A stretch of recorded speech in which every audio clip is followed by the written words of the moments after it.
Veres Rita Brigitta, Pici Lili és a tündértükör.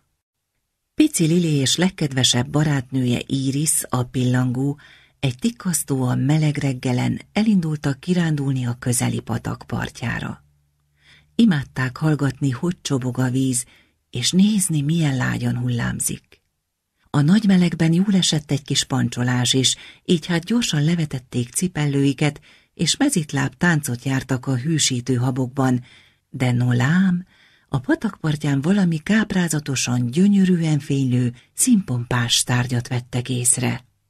Mi lehet ez, Iris? kérdezte Pici Lili. Nem is tudom, talán nézzük meg közelebbről, felelte Iris. Így hát mind a ketten óvatosan közelebb merészkedtek a fényforrásához, hogy jobban szemügyre vehessék azt. Én tudom már, mi ez, kiáltott fel örömében Iris. Ez nem lehet más, mint egy tükör, és azért ragyog ennyire, mert ez egy igazi tündértükör.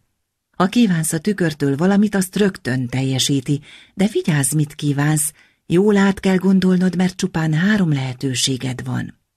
Rendben, megértettem, felelte Lili, és magához vette a tükröt, majd így szólt.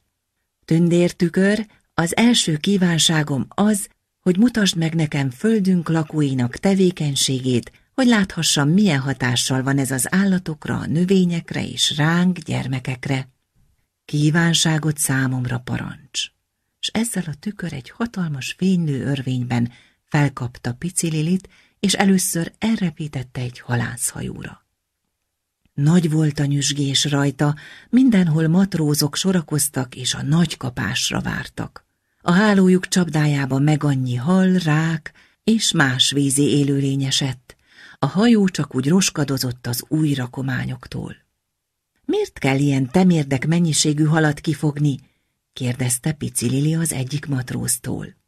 Azért, mert a hal az egyik legfőbb fehérjeforrás, a húsa igen egészséges, és ezért évezredek óta igen elterjedt a fogyasztása, a túlhalászás miatt azonban fennáll a veszélye, hogy egyes fajok kihalnak. Ezt pedig igen nehéz megakadályozni. A tükör ezután hirtelen újra felkapta Pici Lilit, és egy virágos réten tette le. A látvány egyszerűen varázslatos volt, még egy szivárvány is megjelent az égen. Mindenütt illatosabbnál illatosabb színpompás virágok voltak, rózsaszín, lila, kék, piros, sárga, fehér, lélegzetelállító volt. Lili csak úgy ámuldozott, míg nem észrevett egy hatalmas táblát, melyen ez állt.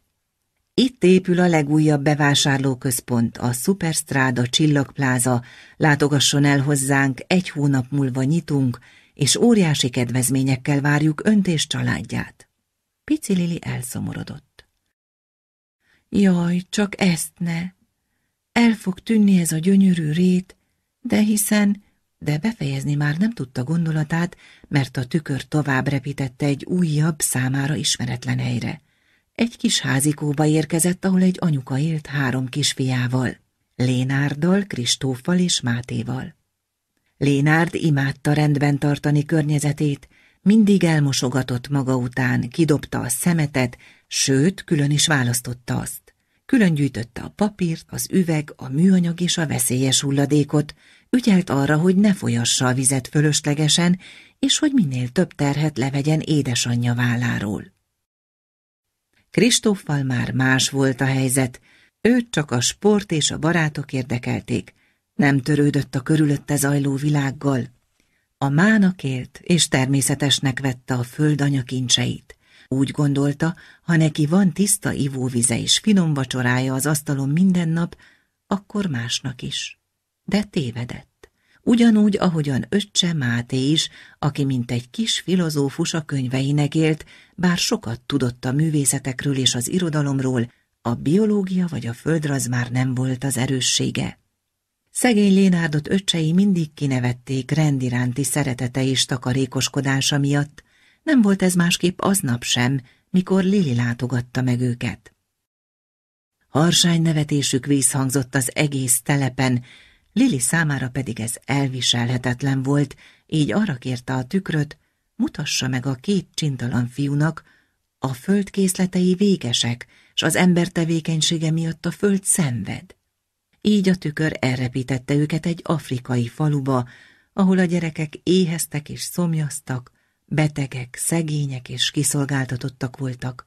Majd mutatott egy olyan európai nagyvárost, ahol a vizet és az utcákat szemét borította, s hol a régi, de még használható tárgyakat inkább a szemetes ládába dobják az emberek, semmint odaadják azoknak, akiknek még szüksége lehet rájuk, mondván napjainkban a régit újra kell lecserélni. De ez így nem helyes. Végre Máté és Kristóf is belátta. Pici Lili harmadik, s egyben utolsó kérése a tündértükörtől így szólt. Tündértükör, kérlek szépen mindig emlékeztesd Mátét és Kristófot a helyes útra, ha letérnének róla, és arra, hogy földünket védelmezni kell, mert ő nem csak a miénk, hanem mindenkié, a múlt, jelen és jövő gyermekeié. Ha nem vigyázunk rá, elveszítjük minden szépségét, amiért szeretjük. Így lesz, Pici Lili, megígérem, szólt a tükör. De mivel ilyen jószívű vagy, ezért kapsz tőlem egy ajándékot, íme egy kis kert, a közepén egy hintaággyal és egy szökőkúttal, egy meghitt oázis, ahol mindig elmerülhetsz gondolataidban. Leld örömöd benne. Ó, ez fantasztikus! Köszönöm, drága tündértükör! Gyere, Íris, fedezzük fel együtt!